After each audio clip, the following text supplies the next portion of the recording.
Every now and again, somebody says something stupid, and it's got to be pointed out because it unravels a big tapestry of bullshit.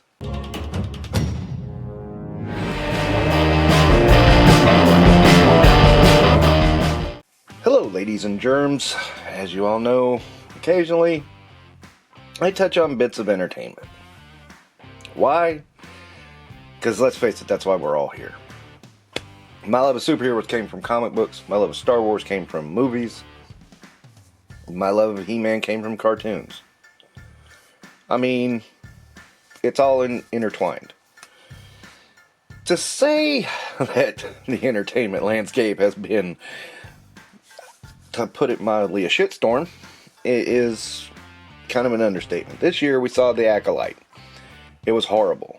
I know. I've talked about The Acolyte, but let me preface this with The Acolyte. It is the worst single piece of media I have ever seen. Ever. In my years of watching TV, movies, any media ever. Pong had a better storyline, okay, man? This is how bad it was. And, you know, it seemed like everybody that dared to criticize The Acolyte was labeled alt-right. And I am the most non-political person you could ever meet.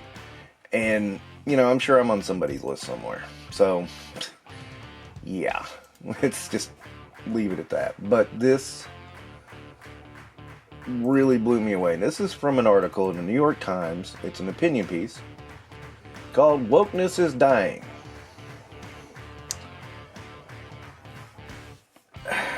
Let's go over this little quote. "It is conceivable that the close of this era will involve Hollywood's backsliding away from any inclusion films. That Shang-Chi was the last Asian hero." Bullshit. Sorry, I have to call bullshit on that. "And that we will return to Tom Cruise flying in to save the day." I could care fucking shit less about Tom Cruise either. But this was the piece. I wanted to give full context because this is the piece that really kind of made me look and go, what? "At least we no longer have to pretend to like something because it has the right politics.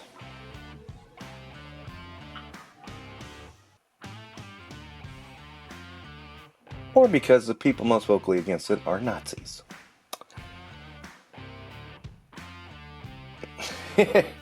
First off, let me reread that. "At least we no longer have to pretend to like something because it has the right politics. Pretend to like something. Or we don't have to pretend to like something because the most vocally against it are Nazis." Now, let's be fair to one thing here. That Nazi label is what people put on people who didn't like The Acolyte. You don't like lesbians. You don't like girls. You don't like this.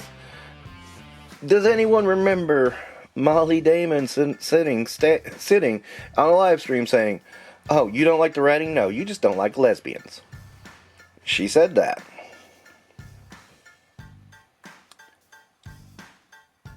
Well, apparently she was pretending to like it because it had the right politics. Or because everybody who is against it is Nazis. Take your pick. All this name calling, all this bullshit, and I've had some of it too. Like, oh my god, you know. And, you know, my way of hitting it is like, can you prove that? Can you prove that what I'm talking about isn't real? I notice they never can attack the points you bring up. In that stupid ass show, I would bring up, why does Torben self-delete? There's absolutely no motivation for that. He just does it. That's a pretty heavy damn thing. That is the heaviest damn thing you can put on a character. You're going to have to earn that. And it was not earned. That's one of my biggest flaws with that show. It's like, the dude did nothing.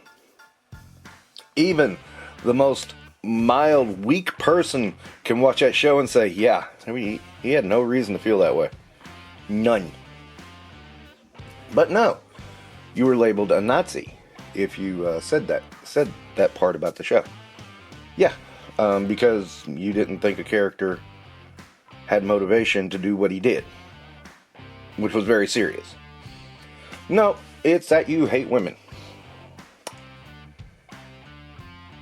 But then all along, it was that they were pretending.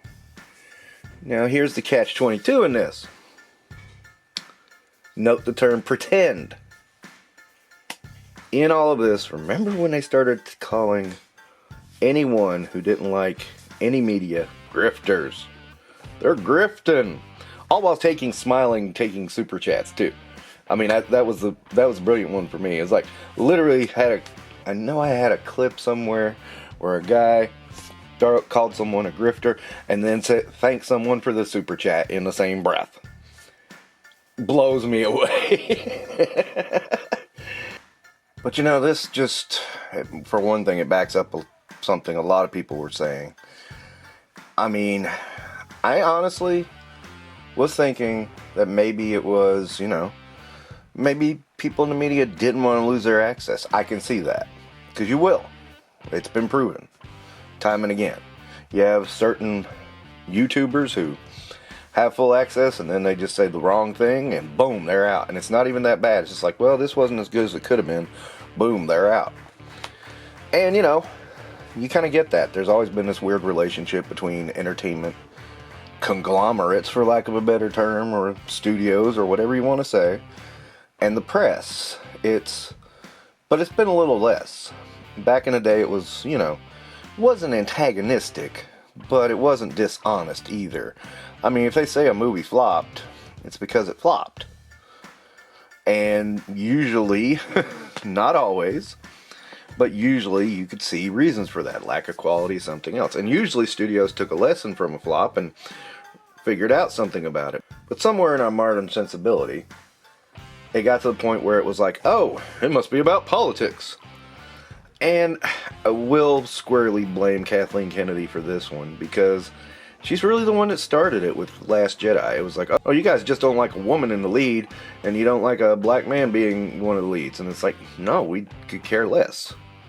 It has nothing to do with it. It has everything to do with, this sucks.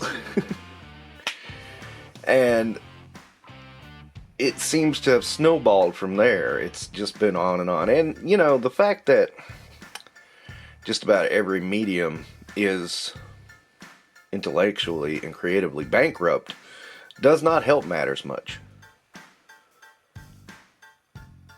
But, that thing, pretend we like something because it has the right politics. I look at that line and I'm like, whoever wrote this just said it all. We've been played. It was about politics. It wasn't about access. And I don't know. Again, I'm the most apolitical person you're ever going to meet. I don't care what animal you sit at your table, whether it's an elephant or a donkey.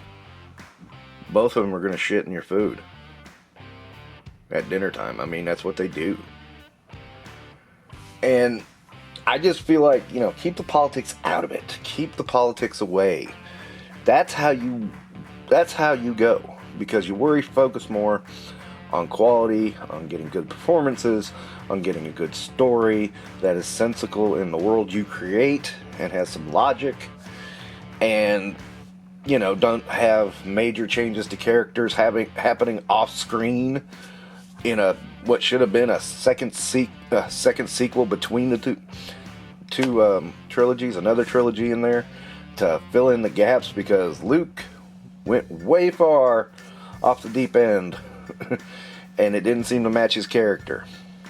Just saying. And that was when people started going, hey, wait a minute. And we probably should have been saying that a lot sooner, but oh well. But then it snowballed and finally came to a crash with The Acolyte. Because it was just that bad. I mean, that show was just that bad. And everyone knows it. Everyone's aware of it. Even the people defending it were aware of it, but they wanted to defend it because it had the right politics.